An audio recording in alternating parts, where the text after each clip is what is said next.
chubby little cubby all stuffed with fluff. He's Winnie the Pooh, Winnie the Pooh, willy-nilly silly old bear.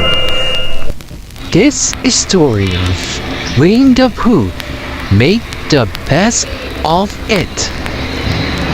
You can read along with me and your book. You will. It's time to turn rings. Earrings. Ring the bells like this. Let's begin now. Oh my! I have so much to get ready, said Piglet, scurrying about his little house. He had invited his friends over for acorn muffins. It was going to be a very busy day. Oh my, oh dear, worried Piglet. What shall I do first? He began by sweeping his front yard. Then he was ready to make the acorn muffins. Piglet stood before his cupboard. It looked rather empty. He was all out of flour and honey and acorns. Oh dear, said Piglet. I'll have to gather some acorns and borrow some honey and flour too. I hope that won't take too long. Piglet took his favorite basket outside, where blustery wind was blowing acorns onto the ground. Piglet had quickly filled his basket to the very top, when Tigger suddenly bounced over to him. Hiya, Piglet, old pal, Tigger called. Tigger's bounce completely emptied Piglet's basket. I was just gathering some acorns, said Piglet sadly. Looks like you got plenty right here, Betty boy, said Tigger. Hey, Tigger cried, gathering a bunch of acorns. Let me show you my best fill and bounce. As Tigger bounced high into the air, he let go of the acorns. They flew everywhere but into the basket. Oh gosh, said Tigger. I wonder what's the matter with those silly acorns. Let me give it another try. That's all right, Tigger, said Piglet. I'll just fill the basket myself. Again. Piglet hadn't planned on gathering acorns twice, and it took even longer to fill the basket this time. Oh my, said Piglet. It's getting rather late. I'll have to hurry if I want to borrow flour and honey. Piglet took the basket home and emptied all the acorns. Then he ran over to Pooh's house. Pooh called Piglet, may I borrow some honey? Why, of course, Piglet, said Pooh in a muffled sort of voice. Because he has a honey pot on his head. But I'm afraid this honey pot is rather empty, sighed Pooh. It looks stuck. Let me help you, Pooh, Piglet replied. While Piglet pulled on the honey pot, Pooh pushed. After a sticky struggle, the honey pot flew off with a big loud pop. Pooh reached into his cupboard and handed Piglet a small honey pot. Oh, thank you, Pooh, said Piglet as he hurried off. Next he went to Rabbit's to ask for some flour. Making your muffins, Rabbit asked. Do you mind if I come over and help? That would be fine, Piglet agreed. So the two friends headed back to Piglet's house. While Piglet mixed the batter, Rabbit read the muffin recipe.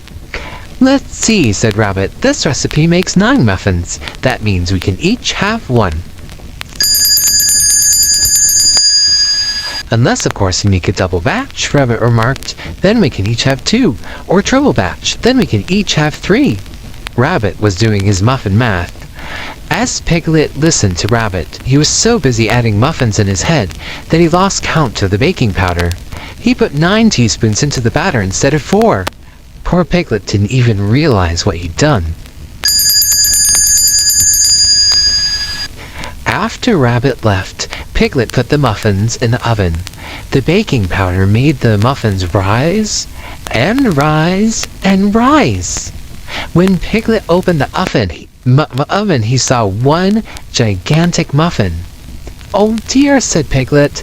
Nothing has gone the way I wanted it to today. Piglet felt awful. His muffin party was ruined. Piglet stared hopelessly at his muffin cake. Maybe he could break it into muffin pieces. No, he decided, that would look too strange. Maybe he could just send everyone home. No, he thought, that wouldn't be very polite. Oh Oh dear, Piglet said to himself. What would Pooh do? There must be some way to save the muffin cake. I've got it, Piglet cried, clapping his hands. Piglet went back to work. He took out several bowls to make frosting in pink, purple, orange, red, green, and blue. Piglet took his time and frosted the cake very carefully. When Piglet was done, he stood back and looked at his cake. Oh my, it's not so bad after all, he said. Then with a smile on his face, he finished cleaning up. Minutes later, all his friends appeared at his door. Those muffins smell absolutely wonderful, little buddy, cried Tigger. Let me at 'em. Well, actually, Piglet replied, we're not having muffins. Not having muffins, gasped Rabbit. Whatever do you mean? Piglet led his friends over to the table. Nobody said a word. That is, until they saw Piglet's amazing muffin cake. Why, Piglet, said Kanga, what a beautiful cake. I'll say simply splendiferous, Piglet, old pal, Tigger cried.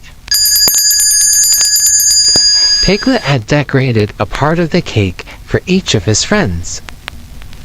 The muffins didn't turn out the way I planned, Piglet explained, so I tried to make the best of things. Pooh smiled at his friends.